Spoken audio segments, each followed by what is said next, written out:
Hello and welcome to Salute Your Sports. Kamenenchev here with Tom Castleman and Drew Brackett. Fitting last name for Drew because we'll be talking brackets today. It's our March Madness special. We'll have Cinderella teams for you, star players, Final Four teams, and of course, champions. It's going to be a great show. We'll certainly have a lot of fun. We'll see who's right or wrong in a few weeks. It'll be really fun to track, but it all starts today. Definitely looking forward to a great show and seeing what you guys have to say and what picks you guys have to make. That's right. If you've been having a taste for onions or fighting the urge to kiss the glass, just a little smooch, it may be time for March Madness. Can't wait to get into everything with you guys. I figured you'd go the send it in Jerome route there, but regardless, the brackets are out. Let's start with our Cinderella picks. We almost always see a double-digit seed make the Sweet 16.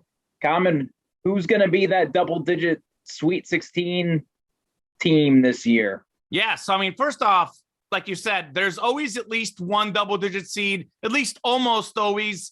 Most times there's 2, 3. There's definitely going to be a bunch of them. Chances are, it's March Madness. We might all pick the wrong one. But I'm going to take a shot at the dark and pick the one that maybe I think is the most likely and maybe the most fun. And by double-digit seed, I like picking the 12, 13. There's obviously going to be a 10, 11. I like going deeper and deeper. So first off, we got 12 seeds, Indiana and Wyoming playing today. Either one of them could win in their first round game over St. Mary's, something I have in my bracket. However, I don't think either of those teams can beat UCLA. The team I'm rolling with is 13th seeded Chattanooga. Chattanooga, baby, in the South region. Going to take down Illinois. I know they've got Kofi Cockburn, a beast down low, but Illinois just doesn't do well in tournaments. They have a lot of early exits. We saw them win one tournament game last year as a 1 seed, and that was actually their first tournament win since 2013. So this is a team that is often one and done. They haven't made a Sweet 16 in the last, 10 years either. So other than, that one win, that's pretty much all they've done in recent memory. I think 05, maybe 06 was their last Sweet 16 team. So they just don't do well in tournament settings. As for Chattanooga, they're playing really well. They won the Southern Conference tournament, 5 wins in a row, and they have great guard play and great three-point shooting. Something you need in March to pull off an upset. Malachi Smith is their star guard, averaging 20 points a game, shooting 50.5% from the field, 41.5% from 3, and 83% from free throws. Their second leading scorer, David Jean-Baptiste, shooting 37% from 3. He's a fifth-year senior. So much experience for him, so much talent for Malachi Smith. Chattanooga, a great free throw shooting team too. 75% from the line as a team. Both of their guards are really good at shooting free throws. So down the stretch in a close game, knock down some free throws, knock down some threes, and they can get the wins. 9-3 in games decided by 6 or less as a squad, by the way. So my team, double-digit seed in the Sweet 16, is 13th seeded Chattanooga.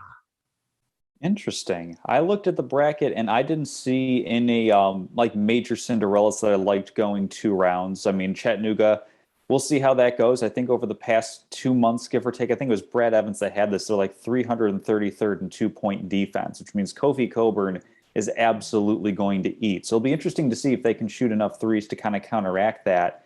They're not really Cinderellas, but the double-digit seeds that I really like are teams that we've heard of that we know pretty well.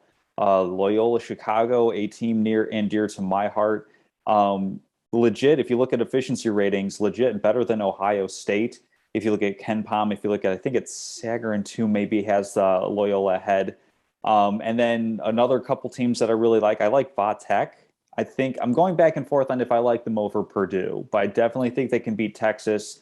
And, the way that they've played over the last couple of months toward the end of the season, they could be a double-digit seed. That's not really a Cinderella because we're not really getting that with 6-11 matchups anymore. The 6-11 is kind of the new 5-12 as far as those go. Those are some underseeded teams that could do really well. But as far as little guys that I think can win a game in the first round, I'm looking at South Dakota State. I really like their 3-point shooting, and I really don't like Providence's luck factor, which is something that we kind of saw in the Big East tournament. They are the luckiest team in the country. So I look for South Dakota State, while not necessarily a better team, certainly do really well shooting the ball. Not as confident in this one, but maybe even Colgate. You look at Wisconsin, they're in the top 10 as far as luckiest teams go. So I don't think they're going to go very far in the tournament. So I can see a lot of one-offs with Cinderella stories, but I don't necessarily see a lot of two-seed advancements. But of course, nobody really ever does. So it'll be really fun to see this year. Yeah, real quickly to your point before Drew gets his teams in. Tom, first off, I have Virginia Tech winning their first round game as well as an 11 seed. However, I don't think they can beat Purdue. Purdue's a really, really good ball club sure. with Jaden Ivey. They've got those two big guys down low. So they'll win a game. Loyola, obviously, I think should beat Ohio State. I think they play in the 7-10. But I think they're having a hard time with Villanova as the 2 seed. I think they can win that game too. They've got a shot, but I'm not going to pick sure. them in that game. I disagree with you greatly on a bunch of that stuff, though. I think we're going to have a lot of Cinderella teams. One to look out for would be UAB, could be a Cinderella team for sure. As a 12 seed in that region. And I disagree on the Providence. I disagree with your theory on the luck factor. Because in March, it's not about winning pretty. It's about known winning metric. lucky. It is a metric that you're supposed to be good in close games. Providence won the Big East. They're a good team in close games. March Madness has a lot of close games. While I think South Dakota State will obviously keep it close, we know it's going to be a close game, and we know Providence is going to win. Because if Providence gets blown out once in a while, but they're not going to get blown out against the 13 seed. So if we're talking about a close game in March Madness, as typically a 4-13 upset would be, I'm definitely rolling with Providence to win their first game. So we'll see. What do you got, Drew? Well, I'm always treading lightly with these trendy teams, the Chattanoogas, the South Dakota States. Mm-hmm. Those are very trendy right now. I'm worried about them. Obviously I like them as much as you do, Common, but I'm going to go out and take a look at possibly a Vermont squad who, they are an underdog to Arkansas, but not as big as you think. And the Catamounts, they haven't lost in months. This is a team that's won 30 games or something like that. So they're just kind of a machine in the America East. So watch out for Vermont to win. And I could see them beating UConn or New Mexico State as well. It just kind of depends on how things go in that game against Arkansas. A tough team to get through. But, I'm really looking forward to the tournament, and it's wide open. Yeah, it's definitely wide open. There's about 15 or 16 teams that have a legitimate chance of winning. As you'll see with my picks later on, I've got a 4 seed in the championship game. We'll get to that a little later. There's a little tease for you guys. But I'll tell you this, Drew. I actually think Arkansas is a dangerous tournament team. I love Eric Musselman. Arkansas is not one that I would be picking as far as an upset, but I do think UAB, I think New Mexico State. I've got New Mexico State winning their first game in the 12-5 matchup. Murray State, by the way, they're going to win their first game. They're a 7 seed. They do have a shot in that second game. You're talking about teams that have won a lot. I think it's 20 wins in a row for Murray State. Only 2 losses on the season, one of them against Auburn, and somehow they're only a 1.5 point favorite against San Francisco. And San Francisco, talking about trendy team, they're like, oh, they're a 10 seed. They're proven against Gonzaga. They're proven against St. Mary's. Guess what? They went 0-5 against those 2 teams. It's one thing to say you've played some good teams, but they've lost, which is what they'll continue to do against Murray State. That's one of those shocking lines that we'll talk about in Locks of the Week later on. But definitely there's going to be some teams that we haven't talked about, some teams we don't know much about that will emerge, and there's going to be a lot. The previous record is 5 teams that have made the Sweet 16 as double-digit seeds. That record likely to get shattered this tournament. I'll have more on that maybe later on in the show, but I don't know which ones exactly. As you guys said, it's hard predicting them, but I think that's something that's going to get shattered personally.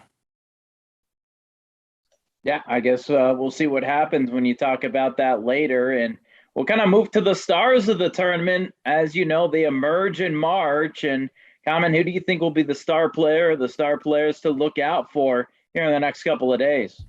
So there's a bunch. Some of them I'll go more in depth, some I'll go shorter. First off, since I just brought him up in the last segment, I think Malachi Smith for Chattanooga. If you're looking out for a star from an underdog, 20 points a game, over 50% from the field, over 40% from three, over 80% from the line. So Malachi Smith is one for an underdog team. However, I think the biggest star in this tournament is going to be Keegan Murray from Iowa. He averaged 23.6 points per game this year, the fourth most in the country, the most among power conference teams, and the most of any player in this NCAA tournament.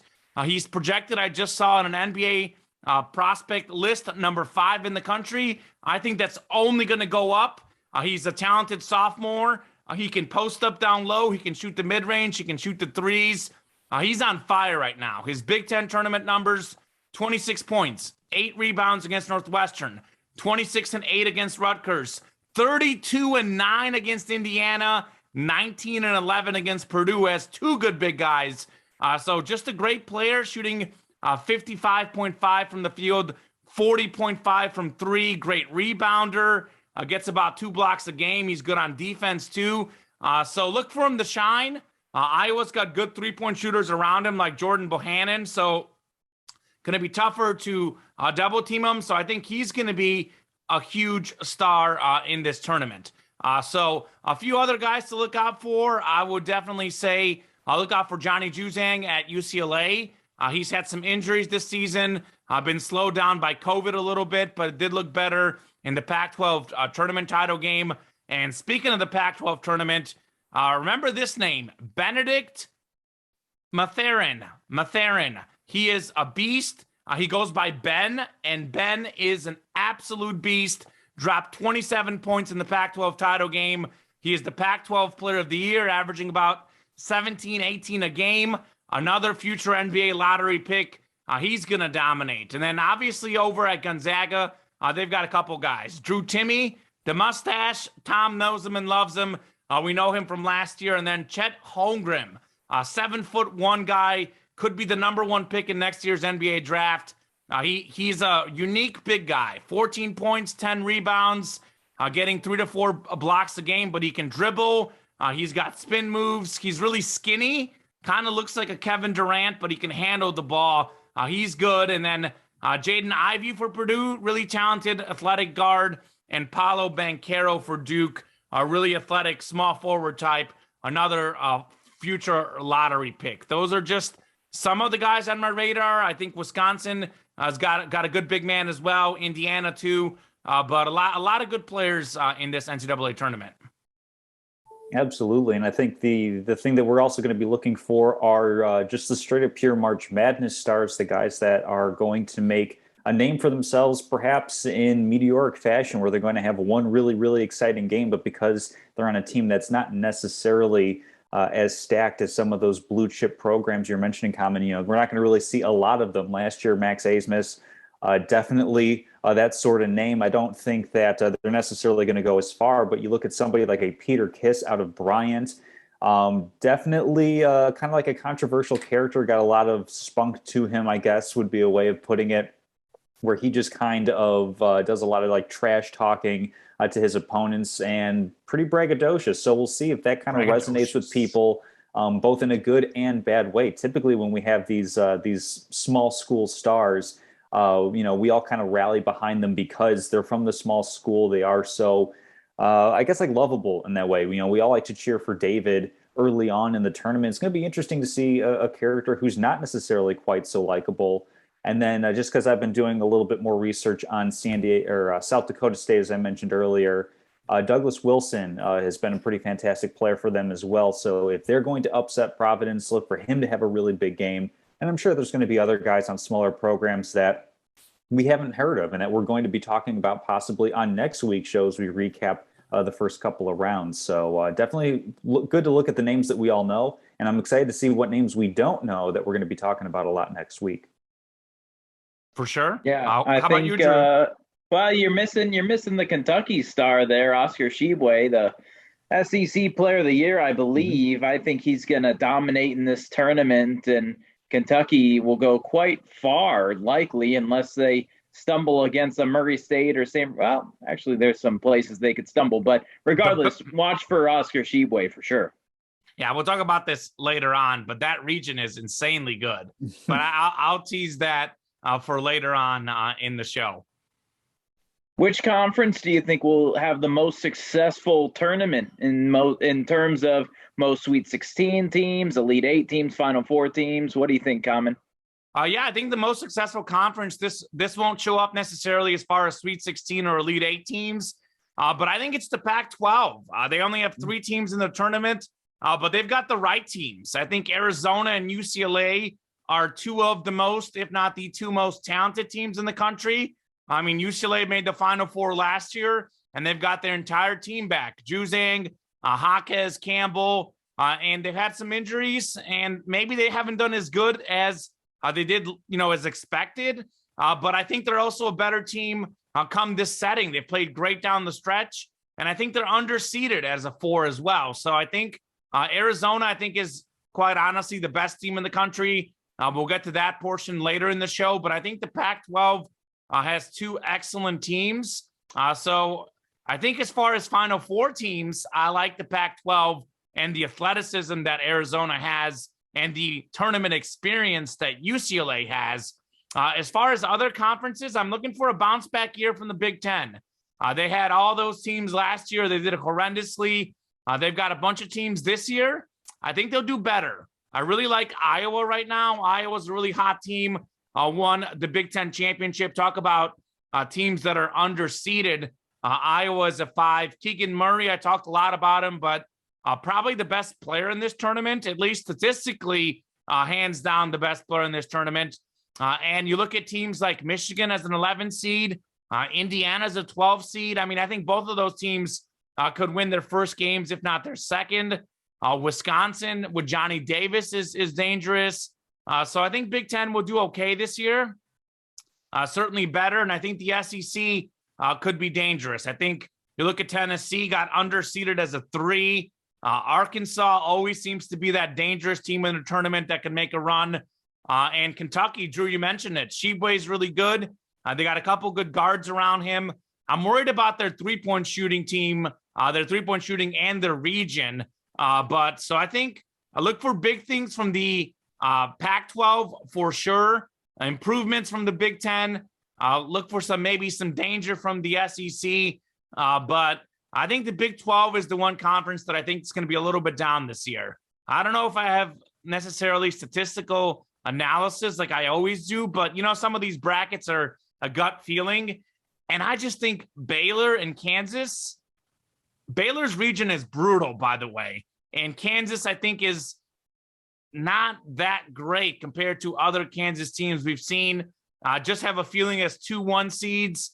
I don't think Baylor and Kansas, either one of them will make the Final Four. And that in itself will be a disappointment for the Big 12. In fact, Texas Tech, I don't think they're getting past Duke, so I don't think they're going to the Elite Eight. So the Big 12 will be the one that I look for having a down performance. The Pac-12 I look for being really good. Yeah, I like the SEC as well. That's kind of my favorite conference to come out of this. As you mentioned, Common, Tennessee underseeded. I like them in the Elite Eight. I like Kentucky in the Final Four. Nope. And then what's up? Nope on Kentucky, but go ahead. Well, yeah, because you've got UCLA. I think Pac-12 is going to be good too. Arizona going to the Final Four pretty likely, and then UCLA, I have them in the Elite Eight. That's definitely going to be something we'll be facing off with in our brackets in just a couple days. And then it's not necessarily going quite as deep into the tournament, but I like the West Coast Conference as well. I mean, Gonzaga, we had a video about this. Gonzaga, get it right, Tom. Gonzaga. I think they're a team that's definitely going to be, they're number 1 overall seed clearly in the title hunt. But I think I'd like all their teams to win at least a first round game. I like St. Mary's winning, and I even like San Francisco, the Dons, perhaps sneaking a bit of an upset over Murray State as being the 10 seed in that matchup. So I think that as far as conferences, that it's a big knock on the Big Ten. But I think like they have so much depth that they're a really good conference as far as conference plays goes.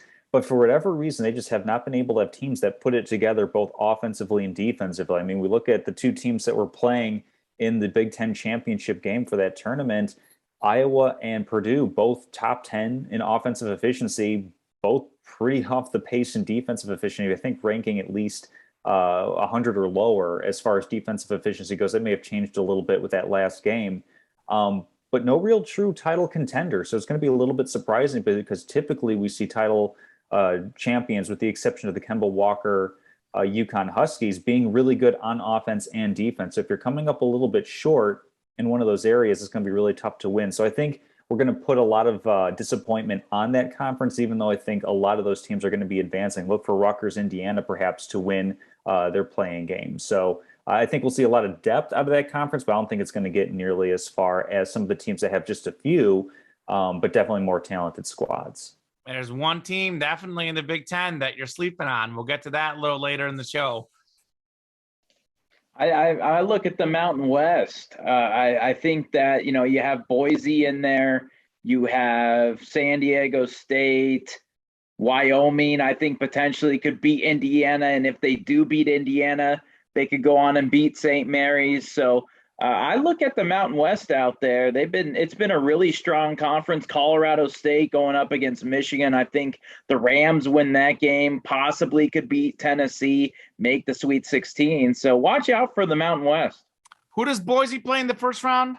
Memphis. That's what I thought. Memphis is hot. So you're talking about the Mountain West. Oh, Boise's hot too. Boise won their conference tournament. Mountain West got a really bad draw, Drew, because I almost want to agree with you. But the way Memphis is playing with its stars, with all the injuries they had early in the season, and Penny Hardaway, I think Boise State got the very worst draw of any of the 8-9 teams having to play Memphis. And Colorado State, yes, they're a good team, but Michigan on any given day can beat anyone as an 11 seed. So your Mountain West got a really bad draw. I think if the matchups were better, I might expect better things from them, but we'll see. It's definitely wide open. I think is San Diego State's an 8-9 game as well, I think, right? Yeah, of course. They play Creighton. And exactly. I think the Big East also could awaken here in this tournament. UConn, possibly a deep run. Seton Hall's an 8 seed. That's tough draw for them. They probably have to go against Arizona if they win that game. And then Providence, and you talk about being a short favorite against a mid-major team, you got to be sweating a little bit. Yeah, it's funny. Like literally, the Mountain West got the worst draw out there. I mean, you look at, we just saw Creighton. Didn't they play in the Big East Championship? Yes. Yeah. So like that Mountain West got a brutal draw, man. They got no lucky draws there.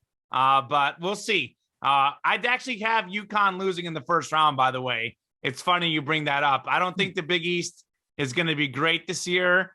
But we'll see, because I have Tennessee over Villanova as well as the 3 over the 2. But obviously it's March Madness. Anything can happen. We're just, even though we have calculated guesses and stats, as you know, a lot of the March Madness really is throwing darts. Absolutely. How about the toughest region? You looking at the East region common with Baylor, Kentucky, UCLA, Purdue, Texas, St. Mary's? Absolutely. That region is by far the best. It's crazy because we talked about this, how there really isn't maybe one team that, and maybe you guys disagree with this, but I feel like last year we talked about Baylor, Gonzaga being a step above everyone else. I don't think there's a single team that's a step above everyone else. I don't think there's an all-time great college team in this tournament. I don't think there's anyone that really stands out as the clear-cut favorite. And I think there's about 15, 16 teams that can win it all. And I think there's definitely 4 of them in this region, at least. Mm-hmm. I mean, Baylor, Kentucky, Purdue, and UCLA, all 4 of those teams can win the championship. Obviously, Baylor has a 1 seed. They lost their star guards from last year, but that's the defending national champs. Anytime you're a 1 seed, you can win. Kentucky, a rock-solid 2 seed. Oscar Tshiebwe, the great big man, as you mentioned. I'm just a little worried about their three-point shooting. That's key in March. Purdue has Jaden Ivey, a future NBA lottery pick at guard, and some good big guys around him. Williams and I think Edey are both really good. And then UCLA with Johnny Juzang, future NBA player. Jaquez, a future NBA player, has got some great moves. Campbell's a great point guard. I mean, they made it to the Final Four last year. So that region is so tough, Tom, because the 1-4-2-3 matchup, I have all the top 4 seeds making it to the Sweet 16. And of those 4, Baylor, Kentucky, Purdue, and UCLA, legitimately, I think all 4 are roughly equally likely to make the Final Four. But I did have to pick, obviously, you guys know that all 4 1 seeds don't make it out every year. Usually it's about 2 on average. So I look at my brackets, I pick what 1 seeds can I knock out? Well, obviously I'm knocking out Kansas because I don't like them. You know, the one year I picked them to win it all when they were really good, they lost early. So knocking off Kansas and knocking off Baylor, because I think UCLA is legitimately a more talented team than Baylor. And then that Kentucky-Purdue game, I struggle a lot. I'm leaning Purdue, and then I would have UCLA-Purdue, and I'm leaning UCLA. But, I mean, all those teams are dangerous. Those are 4 of maybe the top 10 best squads in the country, all in the same region. The Midwest is pretty good, too, I think, because Iowa, I think, is underseeded as a 5. They're the Big Ten conference tournament champs. Keegan Murray, best player in this tournament. I mentioned him earlier. Auburn, pretty good team as a 2 seed. Wisconsin, the 3 is pretty good. And then Providence, yes, they're lucky, Tom, but they win close games. And that's what March is about. So the Midwest is probably my second best region. But I think without question, the East is the best. And what sticks out in my mind, Gonzaga and Arizona, probably the 2 favorites. Those 2 teams, I think, actually have the 2 easiest rounds to make the championship, make the Final Four, rather. I think they've got the 2 easiest regions of the bracket. There is no such thing as an easy region. There's no such thing as an easy game. But I think it is the East, I think, definitely sticks out as clear number 1, Midwest number 2 to me. Well, you know me, I really like going to my analytics. I like going to the numbers and metrics with KenPom. I agree with you with that region with Baylor, UCLA. I think that's going to be probably the toughest one, but I'll actually flip and say that the South region with Arizona is going to be a pretty tough one as well, because you look at the numbers. You know, Houston is a top 10 KenPom team as far as offensive and defensive efficiency. Illinois is pretty good as well. And then you mentioned Tennessee being underseeded. Arizona is going to face multiple challenges to get out of this bracket. I think that as of right now, I might go back on this, but I think that they have the talent to overcome all of those things to be the better team.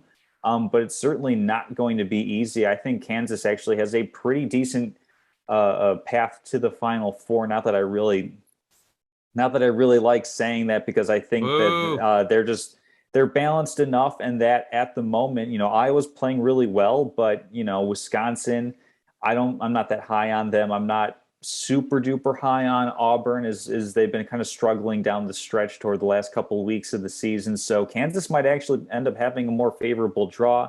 I think Gonzaga probably has like the easiest one out of everybody. They've got a week 2 seed in Duke. They should be able to handle, you know, UConn. I know Arkansas beat them earlier this year, but it's a whole new ball game with March Madness. They've come together a lot better. You know, Chet Holmgren, being a freshman and being so important, has had an entire year to mature and get better at the college game, making that transition. So I think Gonzaga has a fairly easy path. Arizona, I think, probably is the second most difficult path. But yeah, good luck picking, you know, out of those top 4 seeds. I think Kentucky can do it, but I would not be surprised at any of the other top 4 teams in that not division, that bracket. In that region, yes. Yes, yeah.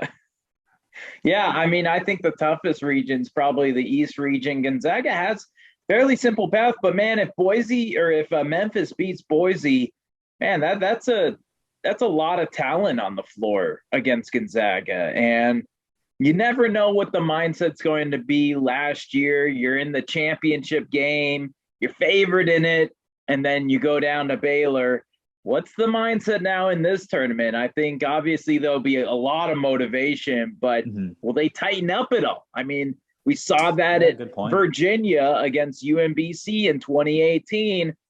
They played really tight that game, and credit to UMBC, of course, for winning the game. But Virginia was tight, and so you gotta be loose a little bit, and you don't have to have every open three. It's okay to take some shots you might not want to take, but you just can't tighten up in these tournament situations. Value possessions, but don't tighten up. Yeah, I don't think they will. I think that that championship game was a learning experience for them, and I think they were outmatched by Baylor's quickness. It was kind of a tough matchup, but I do think I agree. Gonzaga probably has the weakest region, but probably the best or the toughest 8-9 matchup, like Drew said, with potentially Boise's Memphis good, yeah. or Boise State, which are probably the two best 8-9 teams of any of the squads. Although I do like UNC. I disagree with Tom that Duke is necessarily a weak 2 seed. I know they faltered in the ACC championship, but Apollo Banchero is another guy that I didn't mention for stars to watch, but he's a future lottery pick. He's really athletic. It's obviously Coach K's last NCAA tournament.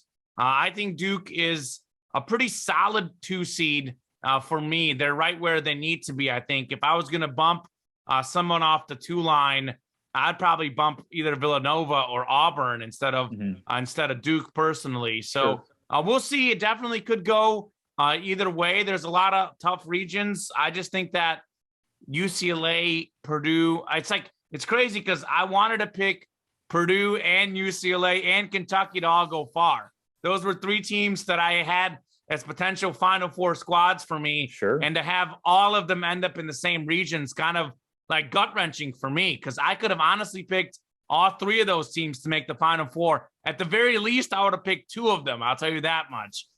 So that has me, because it's I'm not going to feel confident about any of those Sweet 16 matchups as I talked about earlier. So it'll be fun to watch, though. It'll be fun to watch. Definitely looking forward to it. That region is brutal, but I don't know if that's going to help you or hurt you, because you can argue that you'll have some tough games to get through. Maybe you're, physically, mentally worn out, but on the flip side, you've probably already went through Murderer's Row, so you're gaining confidence and experience in those tight games. So it's gonna be a great tournament for sure. Definitely. Common, who do you have in your Final Four? Yeah, I mean, I've kind of talked about it this program. Some of these picks will not come as any surprise. I think Arizona, for me, is the best team in the country. Obviously, the best team doesn't always win. It's a one-off situation. I know Arizona is notorious for choking. They did win their one tournament championship in 1997 with Mike Bibby, the talented point guard, Sacramento King legend, Mike Bibby getting it done. I think Lute Olson was the coach back then. Haven't really played in the tournament much in recent years.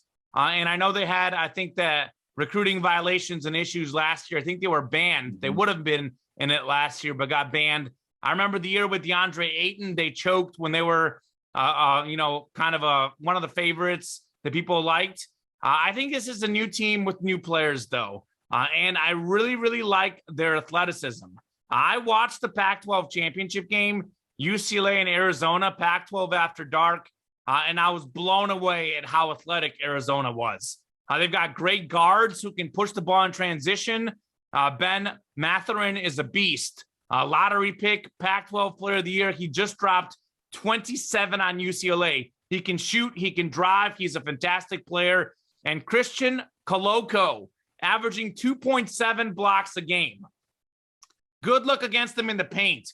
Michigan star center Hunter Dickinson, who was projected to be one of the best players in the country this year.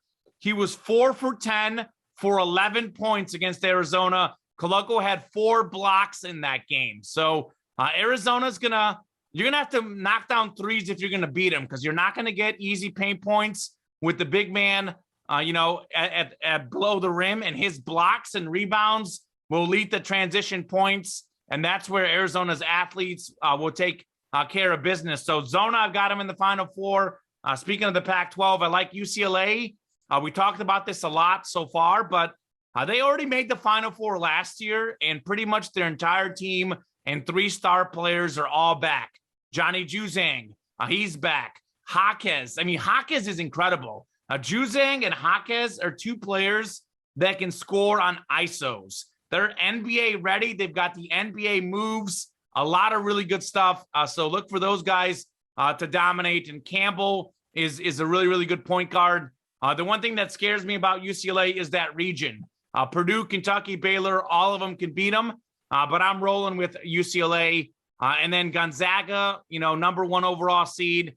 They were already in the title game last year. I know they lost a couple guys, but they still have Drew Timme back, who was incredible in the tournament last year. And then Chet Holmgren, maybe the number 1 pick in the next NBA draft, is really good. The size and length of those 2 big guys is going to prove tough for a lot of teams. So Zags should make the Final Four in that weakest region that we agree about. And then my upset pick is Iowa. Iowa just won the Big Ten tournament. They looked really, really good. Keegan Murray, I've talked about him a lot. Highest scorer in this tournament, top 5 pick in the NBA. Bohannon knocked down that clutch 3 against Indiana. Yeah, it was probably lucky off the glass, but you know what? They've got a star player. They've got an experienced number 2 who can knock down threes. They've got a really good team. Defense is the question mark with them, Tom, but I think they're going to shoot the ball well enough to knock off Kansas in the Sweet 16 and keep rolling to a Final Four run. Yeah, so right off the top, I like Gonzaga as well as is coming out of the West region. I think they've got, like I said, a pretty smooth path. I like Arizona for now as well. I don't think I'm going to change this one. I'm still doing some of my homework, but I think they've got a fairly tough path. I don't think I like any one team enough, but it wouldn't surprise me if they got taken down early by a Houston and Illinois, a Tennessee type of matchup. I like Kentucky coming out of the East region. I have them going up against UCLA. I think it's going to come down to being a really, really close matchup, as a lot of the games do at that point. And then I actually have Auburn over Iowa for the last bracket in the Midwest. Debating where Kansas goes out. I think, Iowa, Kansas is going to be a really fun matchup. I'm kind of toying with the idea on if Kansas even gets to that one, but Yes! Probably will. They probably will. I just might flip just for fun on that one, but that's my Final Four. And then, I'm just going to go straight out with champion. I like Gonzaga to finally get over the hump and win the title. I like them over Arizona by a skosh, by a hair, but I think they can get the job done this year. Okay, wait, so Final Four one more time, Tom. Final Four, Gonzaga against Kentucky, and then Arizona over Auburn. Okay. Any thoughts, Drew? And because then I'll give you my championship game as well after. Yeah, I think I agree. The Zags, Zona, those are strong teams. Kentucky's got a really good team this year with Sheboy, and then the guard play. They have Kentucky. It's a different Kentucky team. It's not the one and done teams you've seen in the past. It's guys, they have, transfers and guys who've been there. So you got to like that. And Baylor's just, will they overcome the injuries in that region? If I'm thinking of the correct region. Yeah. Will they overcome injuries? That's kind of the question mark in all this. They've had a really good season. They've had some injuries, but can they overcome those as the 1 seed, possibly facing a UCLA team who made the Final Four last year? And then I think that last one, it's tough. You could go Iowa, Auburn, maybe Providence, Wisconsin, but I think Kansas, they have some strong players, those bigs, and I think this could be the year the Jayhawks make the Final Four here. Yeah. For the record, I am referencing the year they had Andrew Wiggins as a 2 seed, and I picked them to win it all, and they lost in the second round. So I said never again. I'll definitely say this: Kansas won't win because they only have the whole thing because they only have 3 tournament titles despite all those 1 seeds, et cetera, et cetera, et cetera. But my Final Four, I've got Arizona, UCLA, I said Gonzaga, and Iowa, and I think it was UCLA and Arizona is my final game. I think Arizona matches up against Iowa, too much athleticism there. And UCLA, I think, gets Gonzaga in a revenge game. Early this season, Gonzaga took them down. I think UCLA learns from that game. And those guys from last year, they stumbled into the tournament last year. They were an 11 seed. I know they're underseeded as a 4, but, they didn't win the conference in the regular season or the postseason, in part because Arizona was a great squad. But those guys just know how to play at the right time. They will use last season's experience, and they will use it well. So look for UCLA to make the championship. And I've got, Bill Walton says this, Conference of Champions. I've got an all Pac-12 final. Arizona and UCLA. Zona won 2 out of 3 this season, which is good because if they had won all 3, then I'd be terrified because then I'd say UCLA would make the adjustments. But I think Arizona gets it done. They meet for the 4th time this season. Arizona wins 3 out of 4, wins the whole thing, only their 2nd championship ever. That's the interesting thing. Baylor won, I think, their 1st title ever last year. I think maybe Gonzaga still hasn't won a title. Arizona's got 1. And I mean, a lot of those teams, like UCLA obviously has tons of titles because of what they did back in the day. But there's a lot of like fresh contenders that haven't necessarily won. I mean, has Iowa won a championship? I don't know. Not that I remember. After a while. So a lot of my teams are not the traditional blue bloods. I mean, Gonzaga's sort of becoming a blue blood, but they haven't won yet. So we'll definitely see what happens, but that's just my feeling. One thing I would advise to people who are picking their brackets, typically I found that usually it's 2-1 seeds that make it. That tends to be the norm, and usually a 1 seed wins the tournament. We have tons of upsets this first weekend, round of 64, round of 32. Once we get to the Sweet 16, the upsets really stop. There's going to be some, but not that many upsets once we're going from 16 to 8, 8 to 4, 4 to 1. It tends to get very chalkish after that first weekend into tournament. So things to keep in mind for your brackets. Pick those teams to make those runs into the Sweet 16. But once we get to the Final 4, pick a 1 seed to win it all, unless you feel really, really good about a lower seed.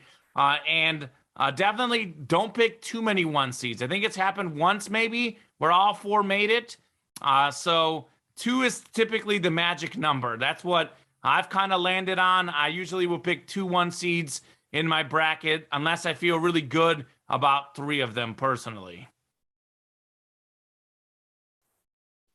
All right.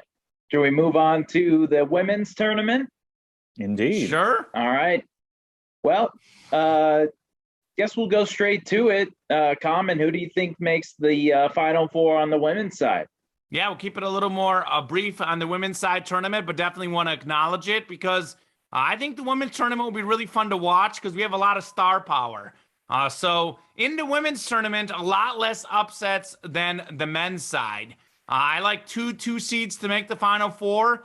I like Iowa because of Caitlin Clark. She leads the nation in points and assists.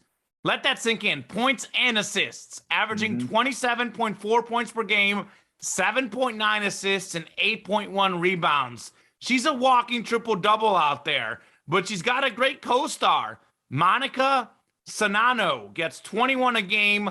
That's a great 1-2 duo. Iowa makes the Final 4. Speaking of star players, UConn, Paige Becker's been dealing with injuries this season.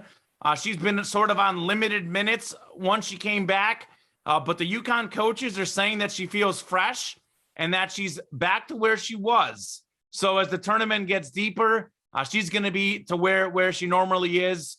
And obviously, Gino's got all that experience as a coach. UConn often a 1 seed, often the favorite. Look for them in a sort of not an underdog as a 2 seed, but maybe a little bit of an underdog role should help them a little bit. And then since I already have Iowa taking down the number 1 overall seed, South Carolina, and UConn already is a 2, I got to go with a couple 1s because the women's tournament, the 1s tend to dominate. So give me defending champion Stanford to make the Final 4. and then Louisville rounding out the top 4. And I'm looking for the star power. So give me Iowa, UConn, Clark versus Beckers in a legendary showdown. And Caitlin Clark, who's a little bit healthier, a little bit better, comes out on top. Iowa wins the ladies tournament and makes the Final Four on the men's side. Hawkeye country, baby. It's all about Iowa these days. That is where my dog Messi was born, born in Iowa. He is definitely going to bring some good luck to the state. If Messi weren't born in Iowa, would you be picking both of the teams to go as far as they're going? Like, is this like all Probably. connected into? Okay. I probably would. Well, Tom, I like stars, and I think Iowa has the best player in the men's tournament and the best player on the ladies tournament, and they've got the Messi juju on top of it. By the way, Argentina's national team, Tom, since he was born, it's been like 2 years now almost. They have yet to lose a game. They've had a bunch of draws, but no losses since he was born. They've got the longest winning streak or longest without a loss streak in the world right now. And I think they're like among the top 5 all time right now. And they've got a boatload of ties. I'll say they have a ton of ties, but no losses since Messi was born. Well, as far as my bracket for the women's side, typically a little bit more chalk, but I think I'm going to go with a couple of upsets. On the chalk side, I'm going to go South Carolina and Louisville to come out of their regions. I like UConn as well, especially given some potential home court advantage with the games being in Bridgeport. I'm sure NC State is looking at that like, what the heck? We got to deal with that. Probably just because the neighbor to the south picked up the what is that, Greensboro's where they're playing for that bracket, for that region. So a little bit of an advantage to the 2 seed over there. And then what the hey, I'm going to go with Maryland coming out of the Spokane region. Give me UConn to win it all as well over South Carolina for the championship then. Now, I don't remember this, but this thought came in my mind, and maybe we have to research this too. Is it Spokane or Spokane? And the irony It's is Spokane. It's Spokane. It's Spokane. So we have Gonzaga or Gonzaga playing in Spokane. Spokane or Spokane. Spokane. The irony behind all of that is just incredible. Yes, it is. I'm not Spokane. very good with my Western Coast dialect. No. So your champion you do is who again, struggle a Tom? little bit. What's up? Your champion? Champion is Connecticut over South Carolina. Okay. By the way, South Carolina only had 2 losses all year. One of them against Mizzou, when Mizzou only had there were short 5 players. I think they had 7 or 8 players dress. Their star player was out in that game. Mizzou took down South Carolina in overtime, and it still was not enough to make the tournament. Mizzou is in the WNIT. Tigers. But John Staley, boo. Give me Iowa. I'll take out of that Spokane region. I'll take Stanford, UConn out of the Bridgeport region, Baylor out of the Wichita region, and then South Carolina out of that Greensboro region. So that sets up. I'll take South Carolina against UConn in the championship, and then South Carolina winning the championship. Okay, so we all have UConn in the championship. Tom has them winning. Drew's going South Carolina. I mean, Dawn Staley's a great coach. South Carolina has a chance. I just like Caitlin Clark's star power. I think she's going to put on a show against them. And she's got a great big, it's not a big man. It's a big woman, I guess, down low. But she's really good down there as well. So we'll see. Yeah, should be good stuff throughout the week. Going back to last week, moving to the NFL, big surprise, at least in my eyes. Maybe I was just off, but Tom Brady unretiring. What do you guys think about that? I thought he was done for, but I guess not. By the way, I call this. I knew he wasn't done. I was about 1% sure he was retiring. I was 99% sure he was coming back. I mean, it was just a matter of time. It was just a matter of whether he'd come back to the Bucs or he would get a trade to the 49ers, which he might play on the Niners next year. I think his contract runs out with the Bucs this year. He was going to come back. I think his wife wanted him to not play. but football's in his heart, and he still has it. You guys know that I've said this before, maybe a little overrated, but Tom Brady's longevity is unbelievable. And he had one of his best seasons of all time last year, leading the league in yards and passing touchdowns, passing yards. I think his arm is as good as it's ever been. So, he loves playing football. If he didn't love it so much, he wouldn't be playing into his 40s. And I think as long as he thinks he's a top 5 quarterback in the game, which he still is, he's going to keep playing. We saw with Peyton Manning, his drop-off was all of a sudden, and we might see the same thing with Brady. But we didn't see it last year. I wouldn't bank on it this year. So I think he might go another 2 or 3 years, honestly. I think after he gets a Tampa adventure out of the way, I think he's going to want to go to one more team the following season. So I don't think Tom Brady is done playing football by any means. I think he's going to go more than one more year. The only scenario I can see him playing only one more season is if he gets hurt or if he wins it all, because I think he could decide to go out on top. But barring something crazy, I think he'll be good for at least 2 more years. And I can see him doing like a sort of like a 1-year deal after this season and playing another one for sure. Yeah, I wasn't terribly surprised. I was kind of like 50-50. I totally understood if he wanted to be done with football because he's basically accomplished everything that you can accomplish as far as NFL accolades go.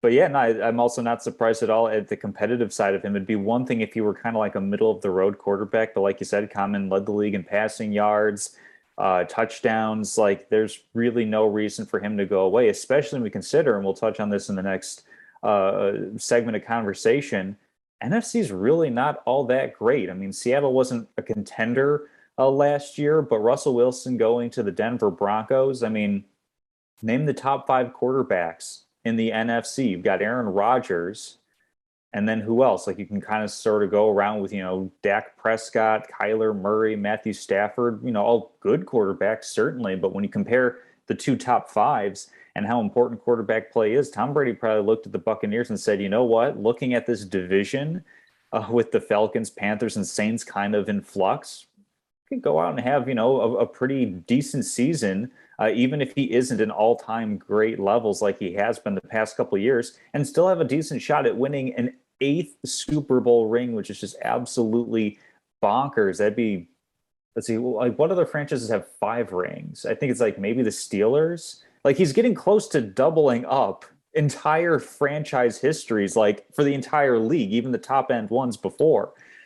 So definitely really exciting. I suppose Patriots would have 6. That would make it difficult because he won 6 of them there. But, that would certainly be a feat that he's going for, because it's just like, if you can still do it, why stop? Like, we all have that moment at varying points in our life where we don't play sport at the same level that we used to. Maybe it becomes more recreational than competitive.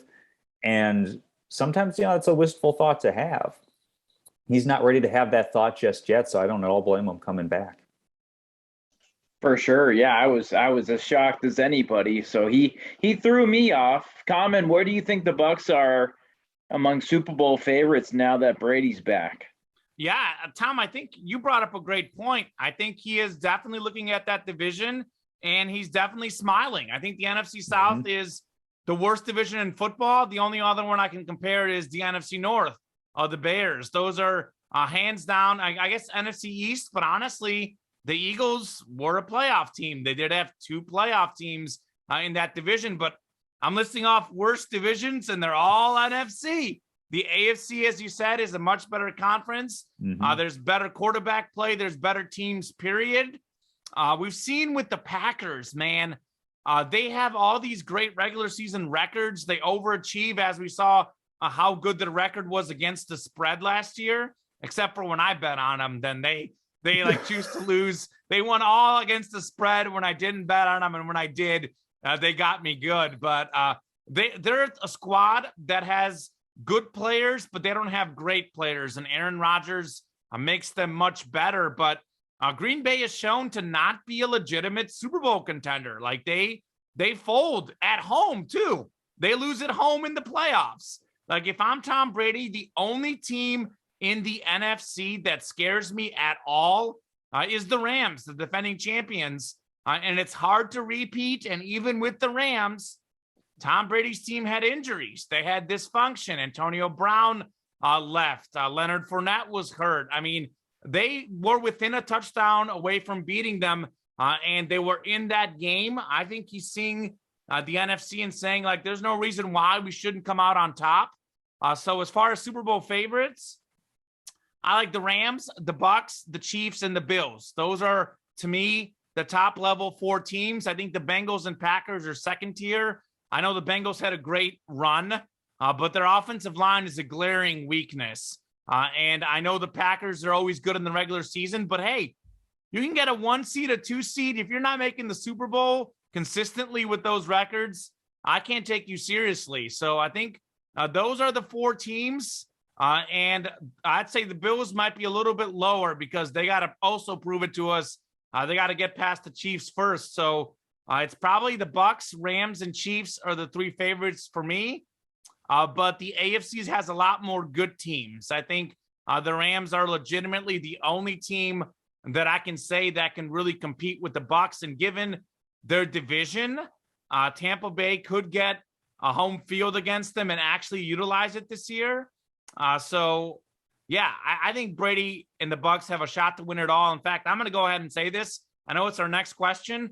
I know Brady's a great player. I think he's a little overhyped, but that's not to say that, you can make a good case for him being the GOAT. His accomplishments are incredible. He is also the luckiest player ever. All the bounces, all the balls, all the calls, they all go his way. He makes this decision. Let's go again. They'll win again. The Bucks or Brady, if he goes to another team, he will win another Super Bowl ring because he is that good and he is that lucky. Somehow the football gods will reward him again and he will win another ring. And that's probably when he'll call it up when he wins another one. So we'll see. Well, I think Tom Brady's effort and his teammates' effort will have as much, if not more, to say about overall success than the football gods. But no, they're definitely Super Bowl. They're definitely Super Bowl contenders because there's a lot of teams that can come out of the AFC. Only one of them can play for the Super Bowl, though. As far as the NFC goes, it basically, like I said, comes down, I think, in my mind, to 2 teams, Tampa and LA.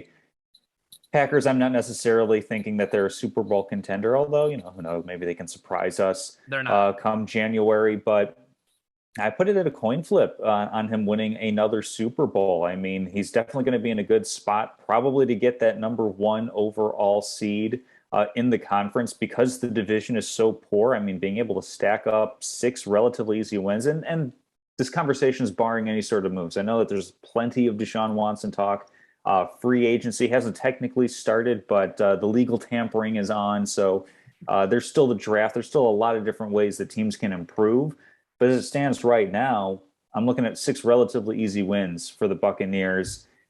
Packers can probably compete with that a little bit, but I think I like Minnesota better than any of the other teams in the NFC South. So I think, getting the 1 overall seed, having a nice, smooth, warm path to the Super Bowl is going to benefit them. And I definitely put him in a coin flip to win another title either this year or next if he plays 2.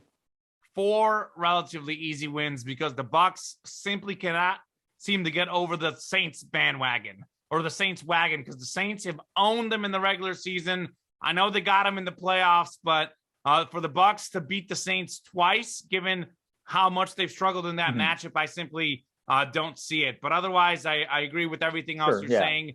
And I do think the Saints, though, could be a dangerous team. We will see what happens with Deshaun Watson, the Falcons being rumored for Watson, but Watson and who else? Because as good of a player as he is, we saw him struggle in Houston his last season as a starting quarterback. Atlanta's team is pretty atrocious, quite frankly. And he won't have Calvin Ridley either.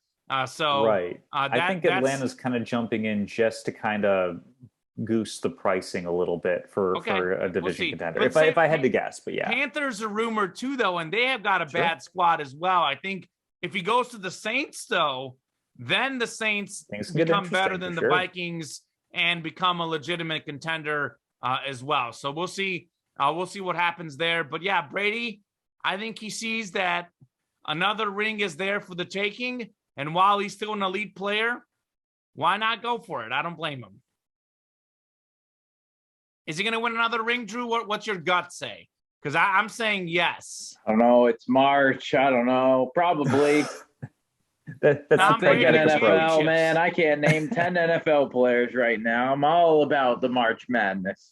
Okay, well, good to know. Good to know. Definitely looking forward to that. Box of the week. How'd we do last week? Well, Drew, I have definitely put a curse on you, man. I was in here bragging about you and your picks so much 2 weeks ago. You were 14 games over 500, which is unprecedented. As I told you, I track betting experts that get paid to do it, and most betting experts, some are 500, some are a little below, some are a little above, roughly 50-50. You're well above what anyone else had seen, but you're 0-6 now in the last 2 weeks. 0-3, 0-3 again. You had the Thunder covering 14 against the Bucks winning big, 142-115. One note about that game, though, I had that same pick, and you and I both got barbecued because Josh Giddey did not show up anywhere on the injury report, and he didn't end up playing in that game. So we got cued pretty bad on that game. If he played, it might have been a different result as far as the line, not as far as the winner. You had a few really, really close bad beats in the EPL. You had Southampton, Newcastle under 2.5 goals, 2-1 Newcastle, 3 goals there. And you had Aston Villa under 2.5 and West Ham, 2-1, 3 goals there as well. So you were 0-3. Tom Castleman. Yes. You were 2-1, and I believe you're in first place now by like half a game. Is that what you have it, Tom? So I actually had the wrong game for Drew, so let me adjust that really quick. I had a different West Ham game. I have as Drew 58-50-2, myself 58-49-3. Correct. So And you then- would be 9 games over 500. He would be 8 games over 500. You guys both have the same win total. So you were 2-1, Tom. You had Utah Valley over Chicago State, 69-47. It was -12. You know, I should have bet my life on that. Actually, I can't because you can't bet Chicago, Illinois-based college teams in this area. Correct, But, yeah. nonetheless, like Chicago State's terrible. That was an easy pick there. You had Navy plus 6.5 against Colgate. Missed that one. By Colgate a winning by mile. 16. And Vermont, Bimington under 135.5, 74-42. Easily got that one. I was 1-2. I got barbecued on that Thunder line that I mentioned. I did get the Warriors -6 over the Clippers. They won 112-97. Unfortunately, that was under 223.5 total points. So I was 1-2. Last season, Tom and I tied for first place in the picks. Drew was last. This year, I'm last. You guys are basically tied for first. So a lot of different movement going on, but looking forward to a fun week. I know I'm going to go with March Madness themed. I know Drew's got his soccer. We'll let him kick us off. Then maybe go to Tom and we'll finish it off with me. Yeah, go to the Soccer Well. EPL on Thursday, Everton, Newcastle United, under 2.5 goals in that contest. Then on Friday, Leeds United versus the Wolves, under 2.5 in that one. And then MLS is back, I believe. I don't know. Maybe they've been going the whole time. No, I'll take the Chicago Fire. Yes, the Chicago Fire against Sporting KC, under 2.5 goals. Oh, I want goals. Those are my MLS teams, man. So, yeah, well, let's hope, that folks don't score goals this week. I can't believe that the Fire got Jordan Shaqiri. I was really impressed that they got Shaqiri, Swiss international. That was a good pickup for them. Oh, good. Tom, what do you have? All right, I am going with an all NCAA slate. I think I'm just going to go straight like upsets on a lot of these. Give me South Dakota State +2 against Providence. Give me the San Francisco Dons +1.5 over Murray State. He's We'll hold that one. backtracking. We'll hold that one. Just Give me do it. Loyola. Loyola's going to pick him over Ohio State. I think I like Virginia Tech +1 better than San Francisco 1.5 over Murray State. I like a lot of different games. Okay, So, so like, say I'm like- the three you're officially picking in a Three row. official so I ones get 'em. are South Dakota +2, Loyola in a pick'em. It's a 0-point spread. Virginia Tech +1 over Texas. I also like San Francisco, but I like Vatech a little better. All right, I'm going to go now, actually, because we've got a very interesting. So Tom and I often see eye to eye on locks of the week. This time we're on complete opposite ends, just completely the opposite way. So one of us will do really good, one not so good. I will say, though, you did backtrack on, we were going to have two different picks. We actually only have one different. So I like Providence -2 over South Dakota State. That's what I'm seeing it at. What did you have for that line, Tom? I had 2. Okay, so yeah, same deal. Providence -2 over South Dakota State. Providence is 11-2 in games decided by 5 points or less. 11-0 if we don't count games against Villanova. This line's close. This is a 4-13 matchup. Providence is great in close games. Those lines are usually pretty accurate. If we're to see a blowout, I think it's more likely that the 4 seed does the blowing out. So given that Providence is the Big East regular season champions, given that they're the 4 seed, given how good they are in close games, Providence -2 over South Dakota State. That sounds pretty good to me. And then the other one that you talked about, I love Murray State. I found this -1.5 over San Francisco. So that's basically a pick 'em. Very rarely do you win by 1 point. If you win, you typically win by at least 2, 3, 4, etc. Of course, knowing my luck, Murray State will win by 1. But you know what? I'm going to say they're not going to win by 1. They'll win by more than 1. They're a great team. Yes, they played in a bad conference. Yes, the schedule was bad. But this team was 30-2 this year. One of their losses at Auburn, who's a 2 seed in this tournament. Murray State has won 20 straight games. You're telling me I just need them to win by 2 or more? I mean, this is practically a pick 'em. I think they're going to win by 2 or more, no problem. San Francisco has 9 losses. Murray State has 2 losses. People will say, look, San Francisco, they played Gonzaga, they played St. Mary's. Guess what? They're 0-5 against those teams. It's not like they were beating them. So battle tested, but battle lost. So Murray State, I feel great about them winning that game. 20 wins in a row, make it 21. KJ Williams dominates in this game. Murray State by 2 or more. And then we were talking about the 13-4 upsets. Tom, you're going the wrong game, man. How about Chattanooga against Illinois? I like Chattanooga to maybe win this game outright, but given that the line is 7.5, I'll take the 7.5 points in this one. Obviously, they may not win, but with 7.5, I feel good on them covering. Illinois has 1 tournament win since 2013, coming against the 16 seed. So just not a good tournament team in recent years. They don't tend to do well in March Madness. And I absolutely love Malachi Smith, Chattanooga guard who can flat out shoot the ball, pouring in more than 20 points a game, shooting efficiently over 50% from the floor, over 40% from threes, over 80% at the line. A great free throw shooting team in Chattanooga, great in close games. They should cover 7.5. No problem. Give me Chattanooga. Do you want to hear the luck ranking for Murray State, Common? Yeah, I do. Or have I'm you sure had they're enough of number that? 2 right behind Providence. 41st in the nation in luck, whereas the Dons are the 247th least lucky team. Or that would make them the most lucky team. They rank 247 in luck, so not really lucky. So my goal by the end of this tournament is to prove to you that the luck rating is overrated. March Madness is all about winning close games. That is what Providence does. They're going to do it again. I don't care what the luck rating is. You get the wins. You've got 2 losses. Murray State the whole season, they're getting dubs. Providence has Not many losses either.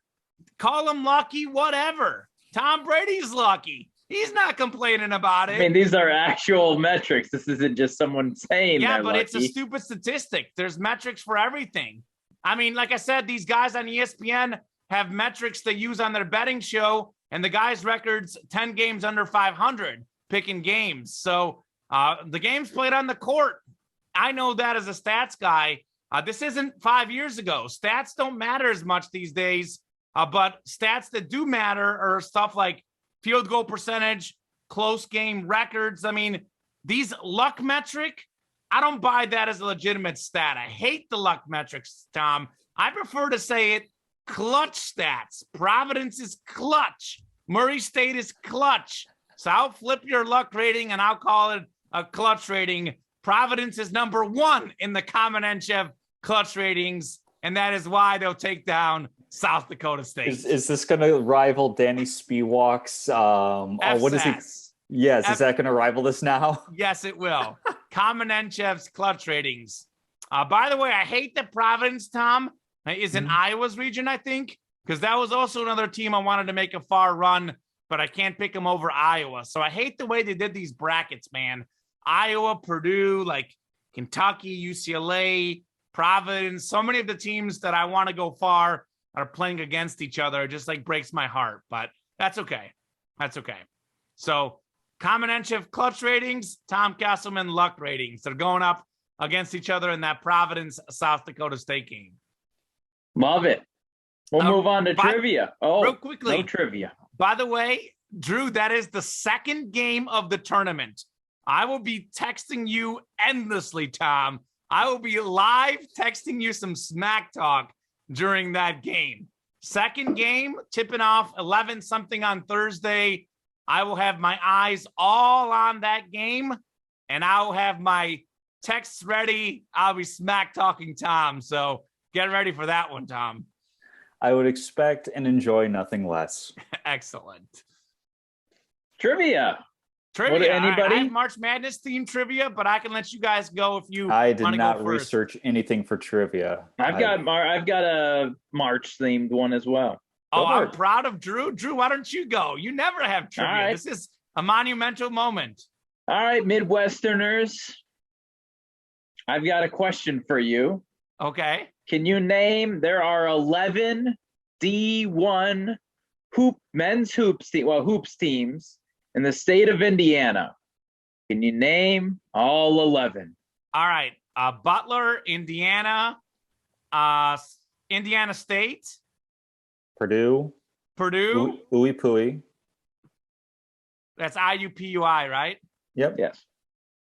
Valparaiso. Valpo. Uh-oh. Notre 11, Dame. Okay. There you go. Which one did you say, Tom? Notre Dame in Yeah. South Bend. Duh. We said, So did we're we say missing how Indiana many? State, Larry Bird? We got You that did one? say Indiana Okay. State. I had Indiana You're State. missing 1, 2, 3, 4. 4, I think. Yeah, we're missing 4. Okay. Indiana Schools, Ball State. Yeah. Ooh, nice. Yeah. I almost went to school there. Missing 3. Start picking directions. Southern Indiana University. My God, Castleman, that's correct. Northern Indiana University. No, so I didn't think you would get Southern. I mean, you just guessed it, but Southern Indiana University just moved up to D1 in February. They haven't played Oh, nice. Okay. a game in D1, but they will be in the Ohio Valley Conference next year when they do. Oh, never mind. Hold on. Never mind. Dumb. Hold on. So Never that was mind. one that I didn't think anybody would get. There are two more that you should get. I mean, definitely one that you should get. Indiana schools. Well, we had Butler already. Yeah. Indiana schools.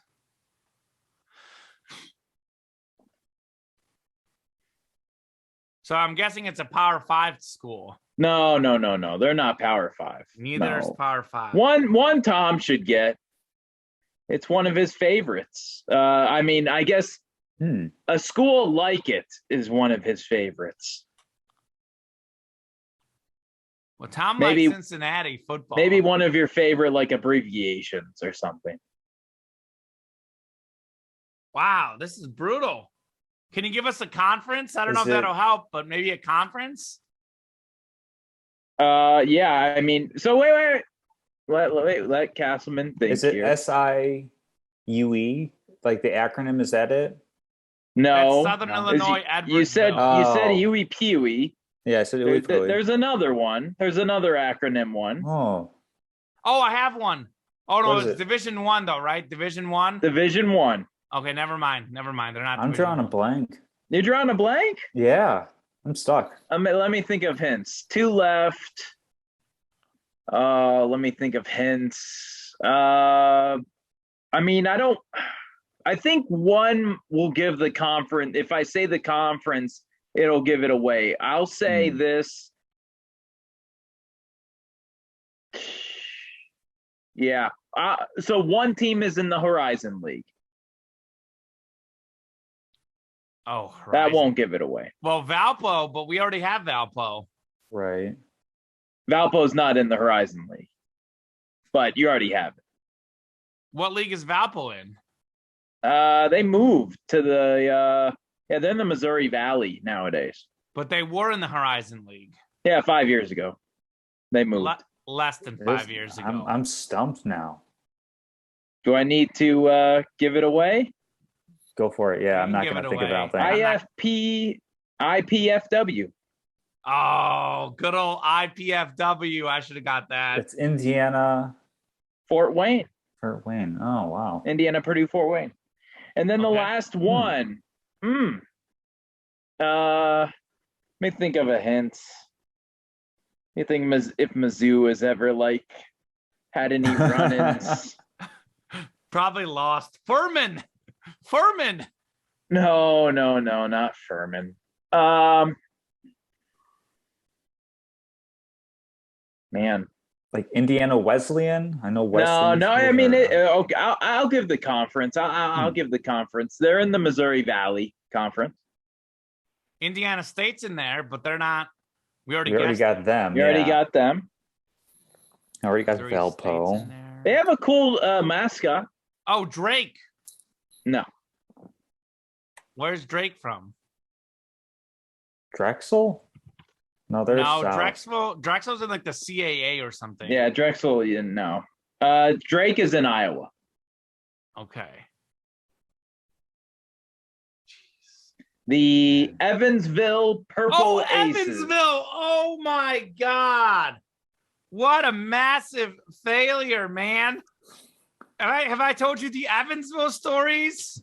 Oh, No, clearly not. I would have I'm used that so as a hint. disappointed. This is one of the low moments in my life, Oh not my getting this question.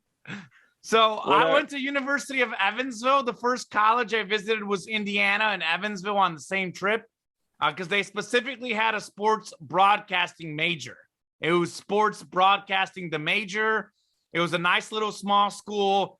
They would send me emails and phone calls like every week trying to get me to go there. Oh, Evansville. Gosh, I like the campus. They had really good campus dining, sports specific major. Oh, man. And former Mizzou guy, Drew Smith, I think, played at Evansville before he transferred to Mizzou. I should have known that. Drew Smith, I covered him. It was not while we were in college. All right. He I was played going to for say I them. don't know that name. He was actually in the NBA Summer League, but I don't think he made a roster. I'm not Hmm. 100% sure. Got to see how he's doing. But yeah, I've actually like applied to jobs in Evansville, Indiana. I might have even like done an initial interview at one point. I don't know how I didn't get that. That college. I didn't know you literally, knew so like, much about Evansville. They sent me like emails and letters like every day. Like that should have been like after Indiana, Butler, Notre Dame. That should have been the first one I got, and Purdue. That should have been the first ones I guessed. But that's all right. Ball State, I guess too, because that was another college option for me. But frustrating. I'm frustrated, man. Evansville. Got to do better, Common. Do better, baby. Come on now. Do better. Do you have a question, a trivia? Sure do. All right. So I wanted to look something up, but I'm going to give you guys some of the harder stuff because I don't think you were going to get these two. So I'll give you a couple of stats that transition into my trivia question, which I think you guys should be able to get. Okay. So I'll give you the really hard stuff, unless you guys want to have a really quick guess at the hard stuff. It could be a quick 3-part trivia, and I can let you guys guess at the 2 hard ones. And if you don't get the hard ones, I can just give you the answer right away. I'm confused. Dealer's choice. Yeah, let's All right. try the hard ones. All right, I'll try the hard ones. All right. So all of these trivia questions revolve around individual scoring greatness in the NCAA tournament. So Okay. I'll give you the hard ones. Drew asked for the hard ones. Pittsnoggle. Continue. Kevin Pittsnoggle, legend. What player Farukamesh. has the single? What did you say? Ali Farukamesh. Faroukmanesh, Oh, Northern former Iowa. Iowa legend, knocking off Kansas. Mhm. No, most points in a single NCAA tournament by a player. Anthony Davis. Not Anthony Davis. Now, this guy, I'll give you just a couple real quick clues. Mhm. So this was a very solid NBA player, not a Hall of Famer, but he is been to the All-Star team, a good three-point shooter. He is, I believe, a one-time NBA champion as like a number 3 scorer on a very famous NBA roster. He also JJ won Redick. All-Star game MVP one year. JJ Redick. Not JJ. Ray Allen out of UConn? No. It's a good guess. It is a blue blood school. Hmm. They're in this tournament, but barely.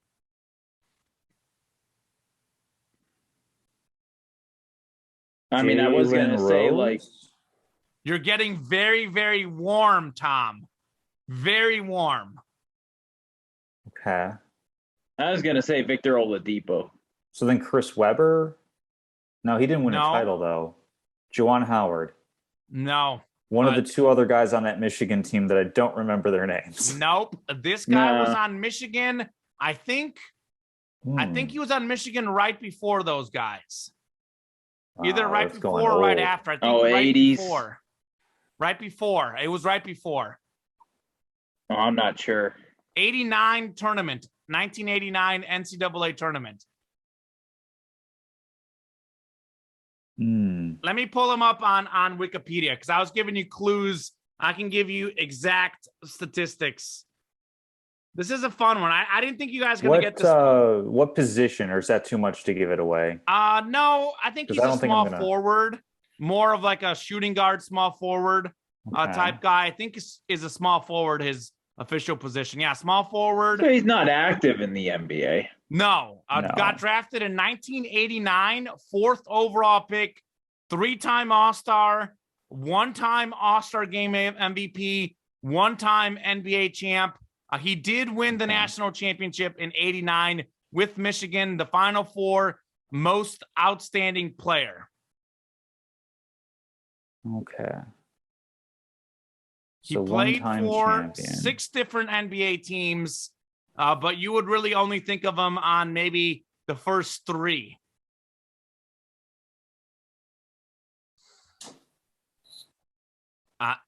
This is NBA really tough. NBA champion. Richard On one Hamilton. Who is it? Richard Hamilton. No. NBA champion on one of the all-time great NBA teams. Maybe one of the first teams we would have watched. I think he played 1 year with them. 1 year. 1 year with them, and he was their 3rd leading scorer. Okay, so it's not the Bulls because they had 3 peats. This team did have a 3-peat, but he was not a part of all 3, obviously.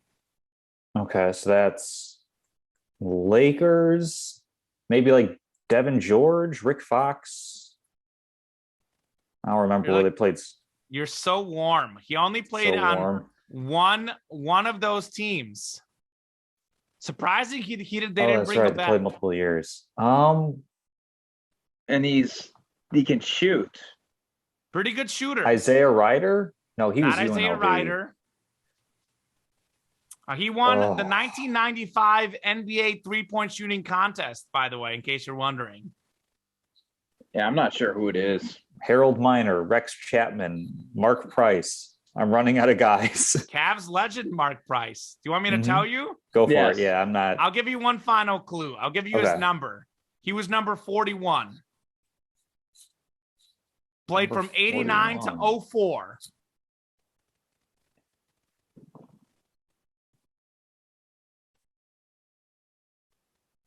The only person I'm thinking of is Anthony Peeler, but he was Missouri and he was number 44 usually.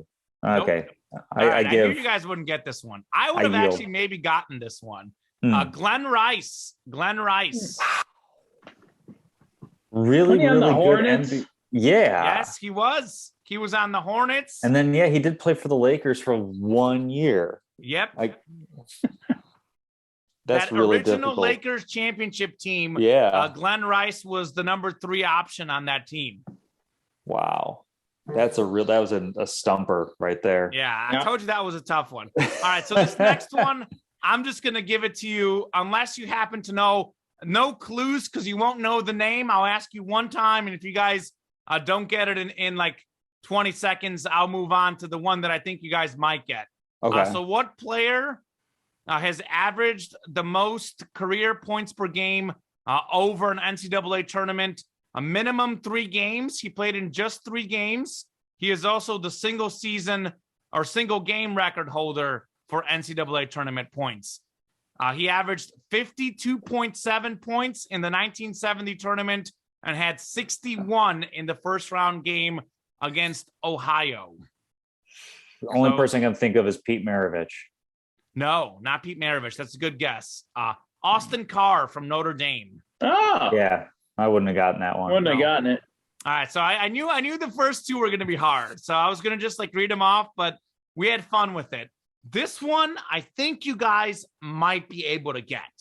It's not easy, but if you think about it, you should get it. Okay. So this is the most tournament points in NCAA tournament history, career Okay. tournament points. I'll give you guys, I have one clue, but I'll give you guys about a minute before I get in the clues. But career NCAA tournament points. Okay. So I'll start off with Tim Duncan.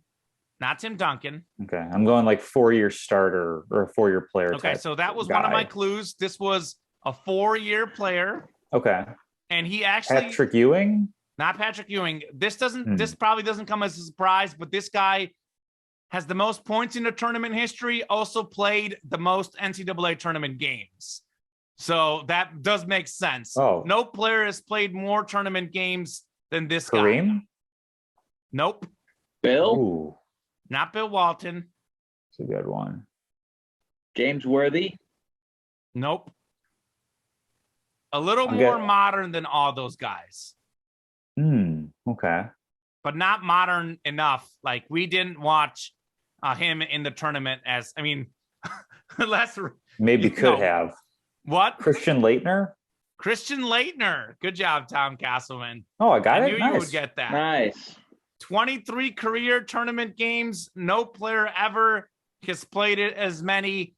407 points, 17.7 a game, which is obviously pretty good, but 23 games, that's a record that may never get topped. I mean, who's Yeah, going because to that's play? when they went 4 years. They were like in the Final Four and/or championship like 4 years in a row or something like that. Yep, they had Leitner, Wow. Grant Hill. I think they won a couple titles. Mhm. That famous shot he hit against Kentucky. So yeah, Christian Leitner would be the answer. I knew you were going to get it. I had a feeling you guys would get that one. Yeah, so it's one you would Nice. reason out. That was a good one, yeah. Leitner. I'm guessing I'd have to look this up because Drew, you had a couple good guesses in Bill Walton and Kareem. I think they didn't play 4 years. Either of those guys, I don't think either played 4 And that also years. could have been when the field was smaller, so there would have been like one fewer round possibly. Yes, maybe a few. Yeah. So they would have played less games. So, all right, there you go. Nice. That was a good one. Salutes and statements. I'll defer. I'll start off. I do have a statement. But I'll just go really quickly to salutes. Salute to Joe Buck and Troy Aikman reunited. And it feels so good on ESPN taking on Monday Night Football. Baseball is back. The lockout has been lifted. There is a collective bargaining agreement in place. So spring training is starting up. We're seeing transactions going through as well for the MLB. And then my third salute is to Bill Raftery. No reason especially. It's just that time of year, and I have a soft spot in my heart for him. So a salute to Bill Raftery as well. And I miss Gus Johnson on CBS. Bring Gus Johnson Really back, good. please. My favorite, I think, Kevin Harlan does the March Madness, doesn't he? Yeah, he does. I mean, some of the earlier and ones. Jim, of course. Yeah, I don't like Jim Nance as much as I Kevin Harlan. would like Kevin Harlan and Bill Raftery to get like that's like an all-time March Madness dream I duo. agree.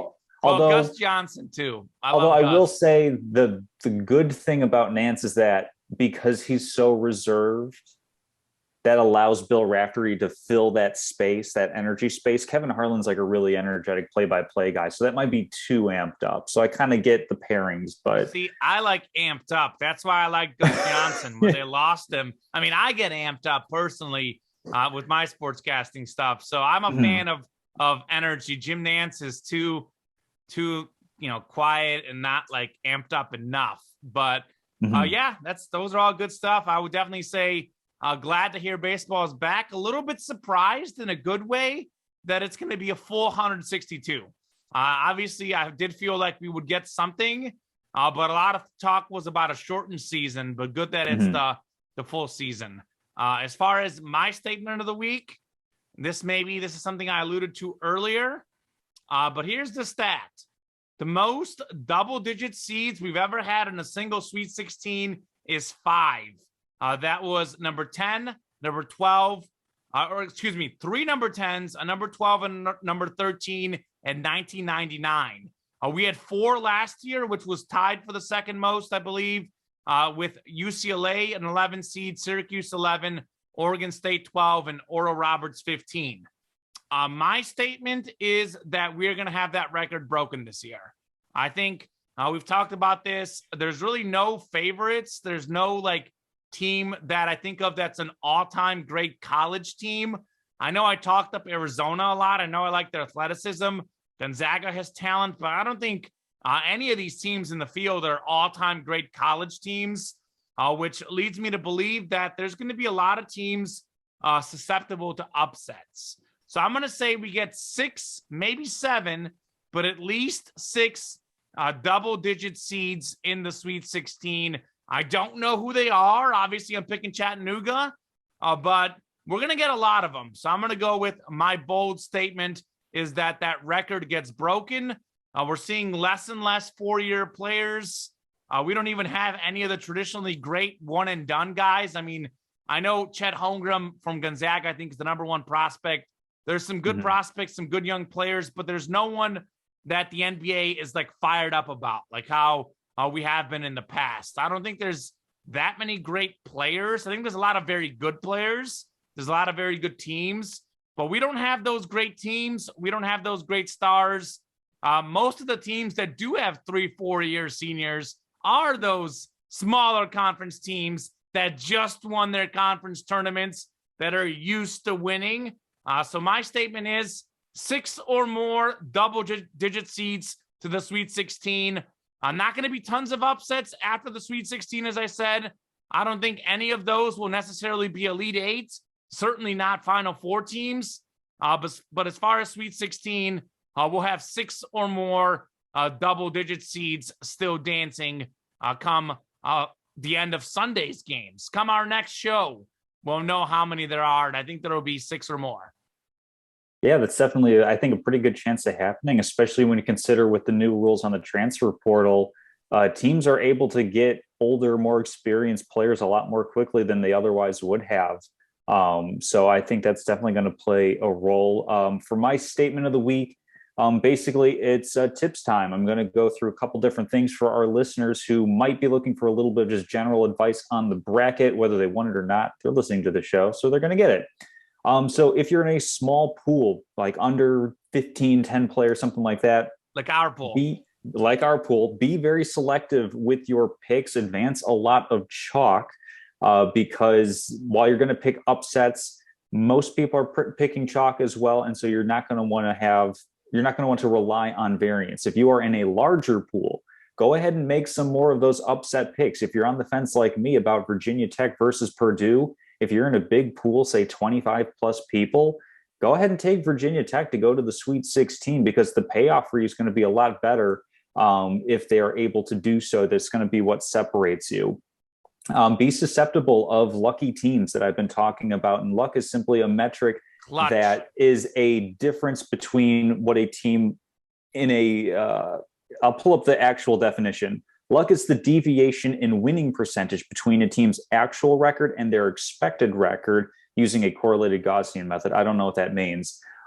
Basically, it just suggests that a team that is very lucky tends to be lower ranked as far as their metrics and peripherals go than their actual record. So look at teams like maybe Colorado State, Providence, Wisconsin, high-ranked teams that aren't as likely, I don't think, to get out of the first weekend because they win a lot of close games, which could be clutch, but it could also be luck. So the two things are pretty closely linked together. And then what was my other advice?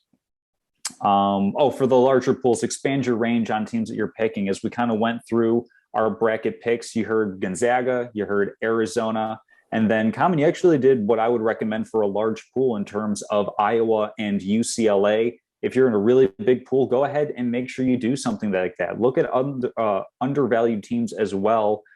Teams like Houston, teams like Loyola to advance, teams like Texas Tech, teams that are really good but underseeded. Tennessee is another good example. Pick those teams to kind of come out against some of the favorites, because we're hearing a ton of Gonzaga and Arizona. Odds are that's not actually going to be the case, just from a pure numbers perspective. So if you're in a large pool, also make sure you're grabbing some good teams going, or some undervalued teams going really, really late into the tournament as well. And then lastly, in spite of all the knowledge I just dropped, a good portion of the things we've talked about on the show simply aren't going to happen. I know that I'm going to hear about it if these lucky teams end up going pretty far into the tournament. I'm prepared for that. Just like you'll be hearing about it if the lucky teams don't advance very far in the tournament. There's a lot of give and take. In the end, just ride the highs and the lows. This is a really fun, competitive time of year, but don't get too invested into your bracket. Enjoy it for what it is. The Cinderella stories are always great to hear. Even if they bust your bracket, we still talk about George Mason, VCU, all these years later, even if you picked any of the teams that went up against them. FGCU. So ride the ups and downs. Enjoy it for what it is. Oral Roberts last year, Davidson, another good one. So Steph Curry. Just go with the highs and the lows and enjoy every call of onions and kisses and smooches off the glass that you can. All right. Well, hey, I have a couple things. I sort of did similar segment earlier in the show, but not as in depth, Tom. Just would like to echo and agree, disagree on certain things you just said there and kind of give you my advice. First off, as far as the small pools, I agree with what you said. Maybe a little more chalk. And if you're in a bigger pool, maybe go a little more bolder. But for me, I pick the same bracket in every pool. I know other people like picking different brackets. Regardless of pool size, I tend to pick the same picks because that's what I like. And the one thing I would say, like those, if you read and listen to ESPN and metrics, like don't get too into it, because Jay Billis obviously consistently has a worse bracket than I do over the last few years. Jay Billis. I knew that was going to make the cut. Jay Billis versus Common. I beat him, I think, 6 of the last 8 years, I believe, unofficially. So don't get too into the experts' advice or our advice, quite frankly. If you've got a gut feeling, roll with it, because you're going to regret it not picking your gut feeling more if you don't pick it, then it happens. And I know I can't say this enough, but if you are making your upsets, don't make too many. A lot are going to happen, but be selective as terms of which ones you make them. Because if you make, like you pick half the 11, half the 12 seeds, you end up picking the wrong half, then your bracket looks really bad. And I said this earlier, but keep your upsets up until the Sweet 16. Like those great runs we talk about, there's very few that make the Final Four So pick them to win a couple games. Maybe you get adventurous with 3, but do not be picking these teams in the Final Four and most likely Elite 8. So I look for good guard play. Good guard play is huge in March. Good free throw shooting teams are huge in March. Why I like Chattanooga as a 13 seed, Tom. I strategically picked them because they have good guard play and they're good at free throw and 3-point shooting, things that matter. That's why I didn't pick Kentucky. I wanted to pick Kentucky far, but Kentucky's not a great 3-point shooting team. So a few things to keep in mind, but as Tom said, it's going to be wide open. It's going to be a lot of fun and the perfect example of anyone can win. My girlfriend won our pool last year. She probably could not name a single college basketball player. The only way she might be able to name one is if she just heard me talking about one, but she certainly wouldn't know any facts about them. So she actually basically copied my bracket and then made a few changes. And one of the changes she made was Baylor over Gonzaga instead of Gonzaga over Baylor. And she did go with a lot less upsets, Tom. So now that was her strategy. I don't know much. I'm going to pick the higher seeds. And she got the right champion. She was in a small bracket, and your advice paid off. But if you are in a bigger bracket, I'd say go big or go home, because I'd rather get first than get, I'd rather be 10th out of, 20th out of 30, as opposed to being 8th out of 30. You still don't get, one of the top spots, whatever it may be. So it'll be fun. Definitely looking forward to tracking it, and there will be a lot of smack talk getting thrown around on this show. I wouldn't want it any other way. Anything else to add, guys? No, it's tip-off time. It's tip-off time. First 4 games are beginning already. NIT is in full swing. Didn't fill out a bracket for the NIT, but a lot of good basketball to start watching and to start over-analyzing. There are still many changes to be made to the brackets. And I'll say this, Tom, I'll be completely honest. I spent less time looking at the stats than I do most years. I spent less time than most years. I watched less college basketball this year than most years. I usually watch a lot of college basketball. I watched some. I watched a lot on Saturday, and that's why I like Arizona so much. Maybe I have a little recency bias, but I spent less time on my bracket than years past, and I almost watched next to zero coverage on ESPN and CBS in terms of what the experts are picking. Because I keep my eyes on it sometimes. I'm curious, whatever. But Jay Billis, by the way, has Gonzaga. I've got Arizona. So, Jay, I'm watching you, buddy. You may think you're too cool to follow anyone on Twitter, Jay, but I'm watching you.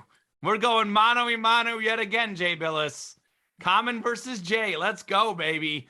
Round 9. Very Quixotean of you. I like it. That's right. Don Quixote? Ooh, I got that reference. I'm impressed. Very nice. Drew probably doesn't even know what it means. Don Quixote? No, I don't. Of course not. What's your shirt say, Drew?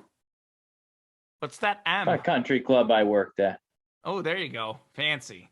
All right. Well, hey, guys, we'll talk more about it next week. So probably do the show again on Tuesday. We are recording Tuesday for those that are listening. So we should have the Sweet 16 field set, and we should be talking a lot more about the Sweet 16 come next week. Have a good day. Thank you to everyone for watching and listening. You guys are the best. Drew and Tom, we'll see you next week. Thanks, guys. Enjoy the games, everyone.